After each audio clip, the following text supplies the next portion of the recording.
అమ్ముతానండి అని చెప్పనేసరికి సరేనని 60,000 కాస్త అందులో పెట్టి, అత్తయ్య కొట్టు చూసుకుంటూ ఉండండి, ఎవరైనా వస్తే పూలు ఇవ్వండి, లేదు అంటే గంట తర్వాత రమ్మని చెప్పండి అని మీనా కాస్త డబ్బులు తీసుకుని సరాసరి అక్కడి నుంచి వెళ్ళిపోతుంది.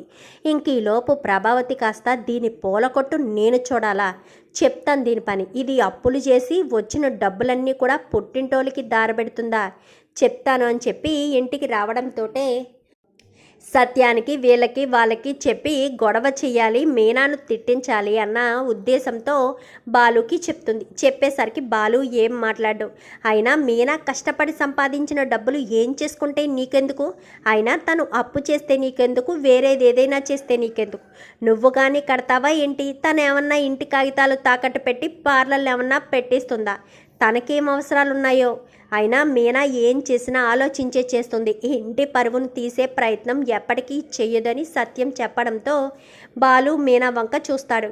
ఏంటండి మీరు కూడా నన్ను అడగాలని చూస్తున్నారా అని చెప్పాను, కానీ నిన్ను అడగాలని నేనెందుకు అనుకుంటాను మీనా, నువ్వు ఏం చేసినా ఆలోచించే చేస్తావని మా నాన్నే చెప్పినప్పుడు నేనెందుకు నిన్ను అడిగి నీ ముందు తక్కువ కావాలి, నీ ఇష్టం మీనా, నువ్వు ఏం చేసినా ఆలోచించే చేస్తావన్న నమ్మకం నాకు కూడా ఉందని చెప్పి బాలు అయితే చెప్తాడు. చెప్పిన తర్వాత సరేనని చెప్పి ఇంకా మరుసటి రోజు ఉదయాన్నే మీనా బయటికి వెళ్ళిపోతుంది. బయటికి వెళ్ళిపోయేసరికి చూసావా రోహిణి, మీనా ఒక్క మాట కూడా చెప్పకుండా ఈ మధ్య బాగా బయట తిరుగుతున్నాను కానీ, అవును ఆంటీ, నిన్న కూడా మీకు చెప్పకుండా వెళ్ళిపోయింది, ఈరోజు కూడా చెప్పకుండా వెళ్ళిపోతుంది అని చెప్పి ఇద్దరు కూడా అనుకుంటారు. అనుకునేసరికి ఇంకా మీనా కాస్త సరాసరి రాజేష్ దగ్గరికి వెళ్ళడంతో డబ్బులు సమకూరేయన్నా వెళ్దామా అని చెప్పాను, కానీ రారా వెళ్దాము అని చెప్పి ముగ్గురు కలిసి బయలుదేరి వెళ్తారు. వెళ్ళిన తర్వాత అతనికి ఇవ్వాల్సిన 80,000 డౌన్ పేమెంట్ మొత్తం ఇచ్చేసిన తర్వాత ఇంకా ఆ డబ్బులు నెల నెల ఈఎంఐ పద్ధతిలో కట్టుకుంటాము అని చెప్పనేసరికి సరే అని ఇంకా కారుని తీసుకుని సరాసరి పార్వతీయాల్లో ఉండే గుడి దగ్గరికి తీసుకొచ్చేస్తారు.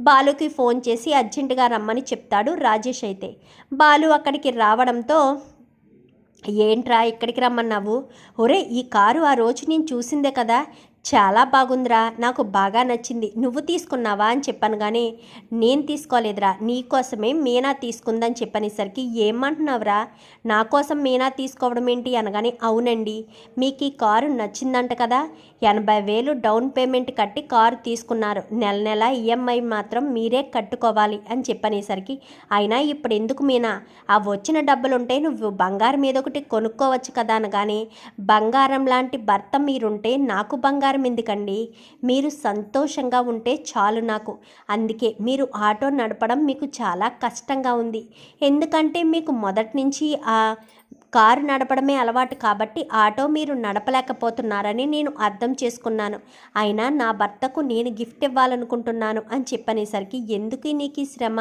ఆ డబ్బులుంటే ఎందుకొకందుకు ఉపయోగపడేది కదా అని చెప్పనగానే పర్వాలేదండి ఈఎంఐ మాత్రం మీరు కట్టుకోండి, నేను తీసుకున్న 20,000 ఉన్నాయి, అవి నేను తీర్చుకుంటాను అని చెప్పనేసరికి చాలా థ్యాంక్స్ మీనా అని చెప్పి మీనాని హత్తుకుంటాడు. ఒరే బాలు, ఇది పబ్లిక్ రా, నీ భార్య మీద నీకు ప్రేమ వచ్చిన ప్రతిసారి ఎక్కడ పడితే అక్కడ పట్టుకోకూడదురా అని చెప్పి రాజేష్ అనేసరికి బాలు మీనా ఇద్దరు కూడా పదండన్న గుళ్ళోకి వెళ్ళి పూజ చేయించుకోవచ్చు అనగానే పంతులు గారిని ఇక్కడికి పిలిచేశానక్క అంటూ సుమతి చెప్పడంతో పంతులు గారు కాస్త వచ్చి పూజ చేస్తారు. పూజ చేసి ఇద్దరికి ఆశీర్వాదం ఇచ్చి ఇంకా హ్యాపీగా ఉండండి, మీరు ఎప్పుడూ సంతోషంగా ఉండండి అని చెప్పనగానే సరే మీనా, నేను మీనాని ఇంటి దగ్గర దింపేసి వస్తాను రా రాజేష్ అనగానే సరే అని మీనాని కాస్త తీసుకుని ఇంటికి వస్తుంది. ఇంటికి వస్తాడు బాలు. అయితే వచ్చి హారన్ కొట్టేసరికి ఎవరు ఇంటి ముందుకు వచ్చి హారన్ కొడుతున్నారు అని చెప్పి ప్రభావతి సత్యం బయటికి వచ్చేసరికి ఒరే బాలు నువ్వా అని చెప్పాను, కానీ కారు ఎలా ఉంది నాన్న అని చెప్పనేసరికి సూపర్గా ఉందిరా కారు, ఎక్కడిది అని చెప్పాను, కానీ నాదే అని చెప్పనేసరికి నీకు కారు ఎక్కడిది, కారు ఎప్పుడో అమ్మేసి ఆటో తీసుకున్నావు కదా అని చెప్పాను, కానీ బళ్ళు వాడలవుతాయి, వాళ్ళు బళ్ళు అవుతాయి అత్తయ్య, అప్పుడు ఆటో నడిపాను, ఇప్పుడు కారు నడుపుతారు. తప్పేముంది అత్తయ్య అని చెప్పనేసరికి, ఏంటే ఏం మాట్లాడుతున్నావు అనగానే, అవును ప్రభావతమ్మ, వాడలు బళ్ళు బళ్ళు వాడలు అవుతాయని మీనా ఆల్రెడీ చెప్పింది కదా. అప్పుడు ఆటో నడిపిన వాడిని ఇప్పుడు కారు నడుపుతాను, తప్పేముంది, ఏ ఆటోయే నడపాలని రూల్ ఏమన్నా ఉందా అని చెప్పనేసరికి, కారు కొనడానికి డబ్బులు ఉండాలి కదరా అని చెప్పాను. కానీ నా భార్య మీనా వచ్చిన పూల డబ్బుల్లో ఒక 20,000 అప్పు చేసి మొత్తం 80,000 డౌన్ పేమెంట్ కట్టి కారు తీసుకుంది. మిగిలిన డబ్బులు ఈఎంఐ పద్ధతిలో కట్టాలి అని చెప్పనేసరికి, అంటే ఇది నిన్న అప్పు చేసుకుంది నీకోసమా అని చెప్పాను. కానీ మరి ఎవరి కోసం, మీకోసం అనుకున్నారా లేకపోతే నా పుట్టింటి వాళ్ళ అనుకున్నారా? నేను ఏం చేసినా నా భర్త కోసమే చేస్తాను, నా భర్త సంతోషంగా ఉండాలనే చేస్తాను అని చెప్పి మీనా కాస్త అనేసరికి ప్రభావతి కాస్త ఒక్కసారిగా షాక్ అయిపోతుంది. ఇప్పుడు చెప్పు ప్రభా, ఏదో మీనా ఏదో చేసేస్తుంది, పుట్టింటి వాళ్ళకి దారపోసేస్తుంది, ఇక్కడ సొమ్మునంతా తీసుకెళ్ళి పైగా అప్పు చేసి మరీ తీసుకువెళ్ళి ఇచ్చేసింది అంటూ లేనిపోని మాటలు చెప్పి మీనాని తిట్టించాలని చూసావు కదా. మరి ఇప్పుడేంటి చెప్పు, మాట్లాడు. మీనా ఏం చేసింది? బాలుకి కారే కదా కొనిపెట్టింది, తప్పేముంది అందులో అని చెప్పనగానే ఇంకా ఏం మాట్లాడాలో అర్థం కాదు ప్రభావతికి. అయితే ఇంకా మాట్లాడకపోయేసరికి, ఏంటంటే మీనా బాలుకి కారు కొనిపెట్టేయడం ఏంటి, మీకు ఒక్క రూపాయి కూడా ఇవ్వకుండాను అని చెప్పాను. కానీ ఏం మాట్లాడుతున్నావు శృతి, రోహిణి మీనా గురించి ఇప్పుడు నేను అడిగితే మీ మామయ్య గారి ముందు తప్పు చేసిన దానిలా అవుతాను, తక్కువ చేసినట్టుగా ఉంటాను. అయినా నేను ఏం తప్పు చేశానని మాట్లాడడానికి?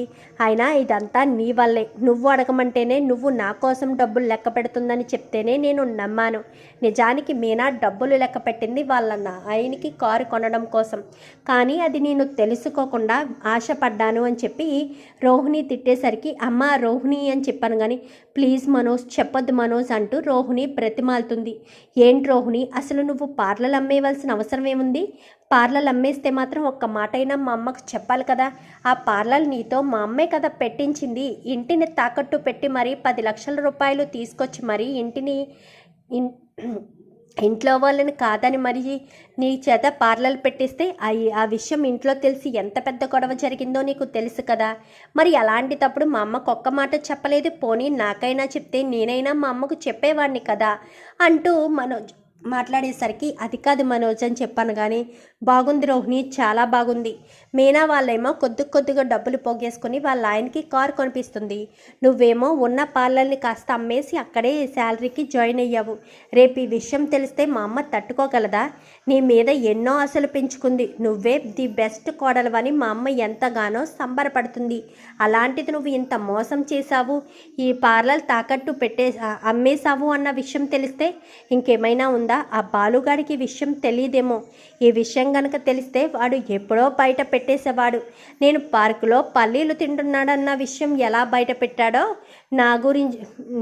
నీ గురించి కూడా అలాగే బయట పెట్టేసేవాడు అని చెప్పి మనోజ్ కాస్త రోహిణిని హెచ్చరిస్తాడు. ఇంకా రోహిణి ఏం మాట్లాడాలో అర్థం కాక సైలెంట్గా అలాగే ఉండిపోతుంది. ప్రభావతి మాత్రం బాలుకి కారు కొనిపెట్టేసింది. ఆ డబ్బులు ఇస్తే ఇంటి కాగితాలు విడిపించడానికి ఎంతో కొంత సహాయపడేవి కదా. ఇప్పుడు ఆ బాలుగాడికి అంత అర్జెంటుగా కారు కొనేయాలా? ఏదో ఆటో నడుపుతున్నాడు కదా అని చెప్పి ప్రభావతి అనుకునేసరికి, ఏం మాట్లాడుతున్నావు ప్రభా, నీకు బుద్ధుండే మాట్లాడుతున్నావా? వాడు నీ కొడుకు అన్న విషయం నేను పదే నీకు గుర్తు చేయాలంటే చాలా కష్టం ప్రభా. నువ్వు ఒళ్ళు దగ్గర పెట్టుకుని బాలు నీ కొడుకు అన్న పరమ సత్యాన్ని మనసులో పెట్టుకుని ఒళ్ళు దగ్గర పెట్టుకుని ఉండకపోతే మాత్రం అస్సలు ఊరుకోను. బాలు ఎంత మంచోడో నాకు మాత్రమే తెలుసు. ఎలాంటి కల్లా కపటం లేని మనిషి. కోపం వస్తే ఎవరి మీదకైనా తిరగబడిపోతాడు. కోపం రానంతసేపు సైలెంట్గా ఉంటాడు. తన మీద ఏదైనా నింద పడితే అస్సలు ఊరుకోడు అంటూ ప్రభావతి కాస్త చెప్తుంది. మరి చూద్దాం, మరి రాబోయే ఎపిసోడ్స్లో ఏం జరుగుతుందో. మరి మీనా ప్రభావతికి షాక్ ఇచ్చి మరి కారు కొనిపెట్టింది కదా, మరి దానికి ప్రభావతి ఇంకెలా రియాక్ట్ అవుతుందో. వీడియో నచ్చితే లైక్ చేయండి, ఛానల్ని సబ్స్క్రైబ్ చేసుకోండి, పక్కనే ఉన్న బెల్ సింబల్లో ఆల్ పై క్లిక్ చేయండి. Thank you for watching.